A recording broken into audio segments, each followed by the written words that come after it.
Good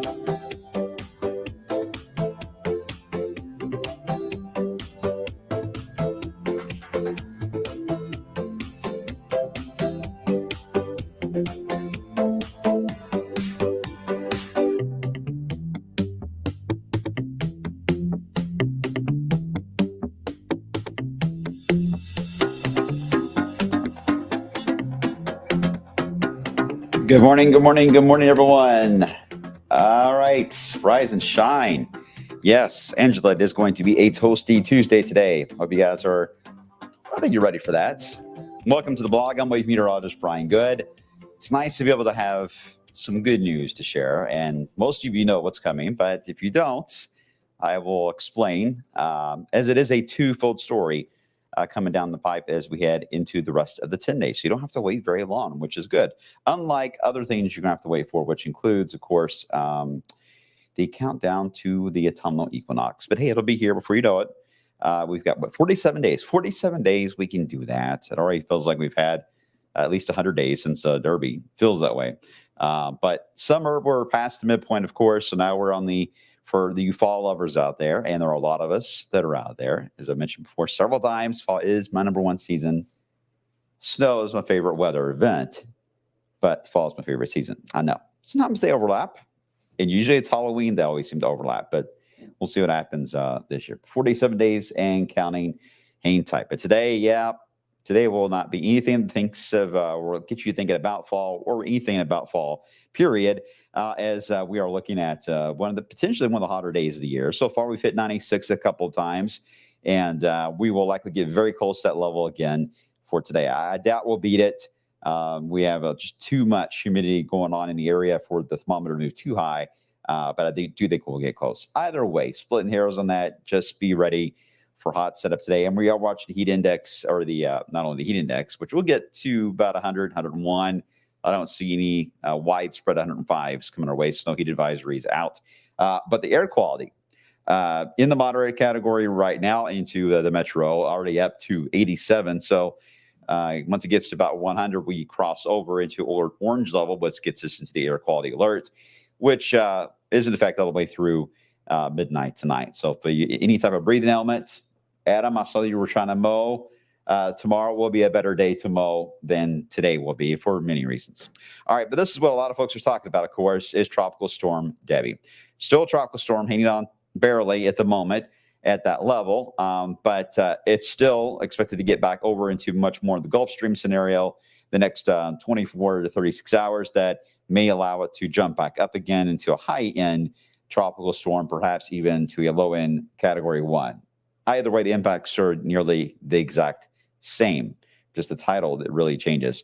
But obviously, flooding has been the bigger story here, producing just an incredible amount of water right into Charleston, all the way now into Myrtle Beach, and some surge as well. The video has been heartbreaking out of that area.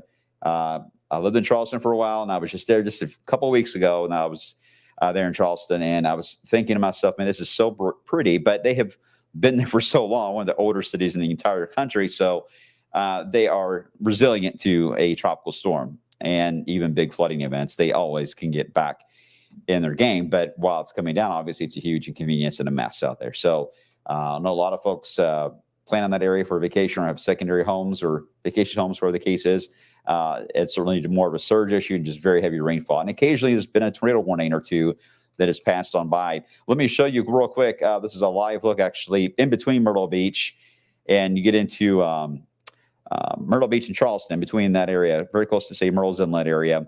That's where we've had this tornado warning that was briefly possible for a while in that area that has since been let go. The tornado warnings are very common in this scenario. They happen very fast as far as these little spin-ups, and they usually only last just a few miles inland from when they come on shore, then they fade back out. Oh, there's a seagull. Hang on tight, buddy. Hang on tight. Oh, he's doing good. He's doing good. You got this.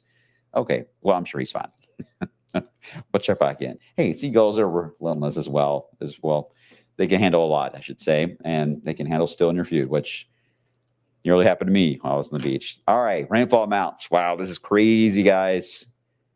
A foot of rain, perhaps up to 14 inches in radar estimates, and then some of the gauges have been, I would say, a little lower than what I've seen here, but still a lot of records to be broken. and they still got another round of intensification. It's going to take another 2 days to get this out of there. Can you imagine that here locally? I can't. It would be one for the books for sure. I mean, the 1997 flood that we had here was 10 inches of rain, and you saw what it did to the Ohio River, or to the Salt River, the Ohio River as well, but Salt River flooding out there in I-65 in Bullock County. So 10 inches of rain was nearly catastrophic for us. You can only just imagine what 14 to up to 20 inches of rain they're expecting out of the system, what it's doing down there. It's pretty wild. All right, so I got a question here. Let's see. Are hurricanes normally this often? There's been 2 in the last couple of months. Yes and no. You can get a very active stretch and then quiet period. This season is expected to be above normal. I don't think it's going to get to record levels like was originally forecast. It's possible. But there are so many cold fronts, as you're about to see, coming through the eastern part of the United States, including right here into wave country, that I really find it tough to get a lot of these tropical systems to cause much more of a headache than what we've got here. But flooding is bad enough. But as far as getting the real big ones into level 48, that remains to be seen. Got to take one at a time there for the season there. But we're only on the letter D. I think we may get to Ernesto here soon in the next week. I don't know if it'll be a hurricane, but it's possible we may get some development in the Caribbean in the next several days, something we'll have more on in the coming days ahead. All right, so there's Debbie. One thing that we are also watching is a front that is dropping in from the north. The problem with that dropping in is that as Debbie heads up the eastern seaboard, there is going to be a collision course right into this area, perhaps New York City, perhaps Washington, D.C. It is going to be close, but they could get amounts that could easily get up to 10 inches of rain, if not more, in that area, just because of the enhancement of the front and Debbie at the same time. So, and it would be displaced from the center of Debbie. So it's going to be a separate news story you're going to be hearing about, is likely flooding in the mid-Atlantic. And it's because of the combination of the two.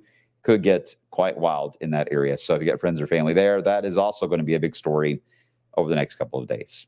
For us, this front is actually coming through relatively quiet. There's a couple of things we're watching as it moves on by. Not only will we get more clouds in the area tomorrow, we're going to have a chance for a couple of downpours. It's not going to be overly widespread, but there will be some downpours, a couple of thunderstorms to track as we get into your Wednesday. We could get some storms into southern Indiana as early as tonight, but it depends on whether or not we get them to develop a little more over Indiana as we get into about sunset. If they don't develop that far west, then I don't see anything moving our way. So the late afternoon sunset window is going to be crucial on whether or not we get Indiana into some rain action before we even get to the midnight hour. They wouldn't survive much further than that, but it's possible for those in Indiana, you could still get some from that wave late tonight. Meanwhile, again, the outer bands from Debbie, the cloud cover does stretch out pretty far. Some of that may actually get all the way to I-65, I would say Friday. That is possible. Here's Futurecast showing the fuel and the front, easy to pick out. Again, you don't have as much moisture on this side of it, but still, there is going to be a chance for a couple of storms that may try to form in Indiana. You saw them briefly on that little blip. Let me kind of rewind that. I mean, how quickly they pop right there. You can see why it's a low confidence forecast on that, but how it's last minute. They would form in Indiana, and then they just quickly fade back out. So it's only a short window for Indiana that we'll be watching that potential. Okay, one thing I'm watching for tomorrow, there are some signs we could get on the very end of the front here, what we call an MCV that would form. This is mesoscale convective vortex. Yay, more initials to remember, right?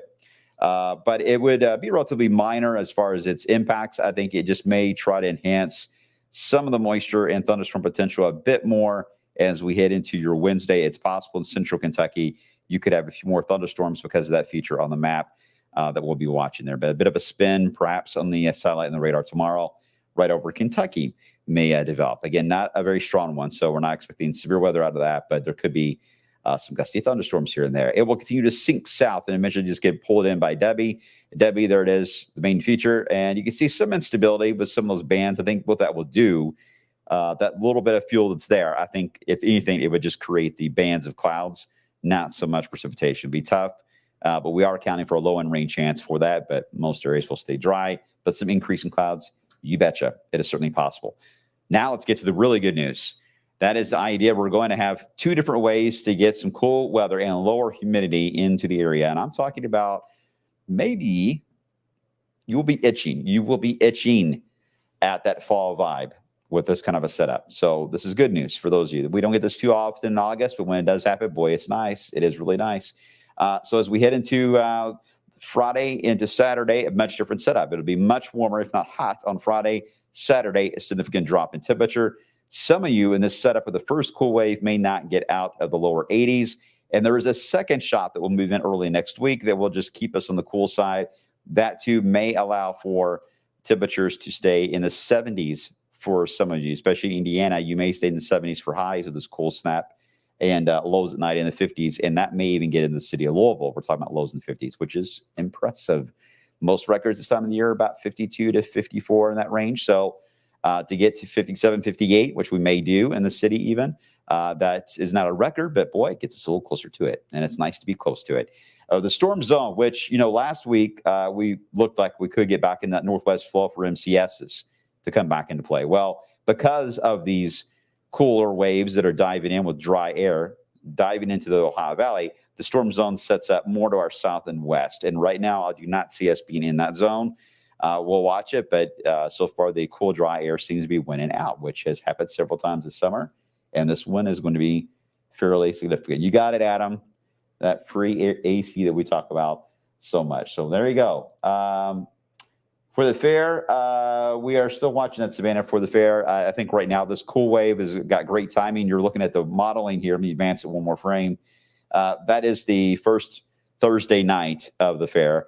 And you can see we're still not exactly as cool as we were early in the week. We're going to warm back up. It's going to be a very slow climb, not a rapid surge of heat, a very slow climb. Whether or not we see another wave come back down, it's still being worked out. There are signs that may indeed happen for the first weekend or the first week of the fair. We may see another cool shot of air, but the 90s are not done. They're far from done, so they will come back into play. All right, we'll leave you with the 10-day, and then I'll get quiet. And it's going to be a quiet day for us, so let's get out there and enjoy it. You guys seen enough of us the past week, that's for sure. 96 again this afternoon, 88 tomorrow with, again, more clouds around that front of the MCV that forms around Evansville, so we'll monitor that. And then you can see the big drop from Friday and Saturday, and then another cool wave Sunday into Monday. You really don't notice it too much there on the drop, but the humidity levels do drop in that period. And then it gets a slow climb back into the upper 80s for next week. Great stuff, guys. All right, enjoy the rest of your Tuesday. I'll see you guys on our 3 o'clock streaming show right here on Wave Now.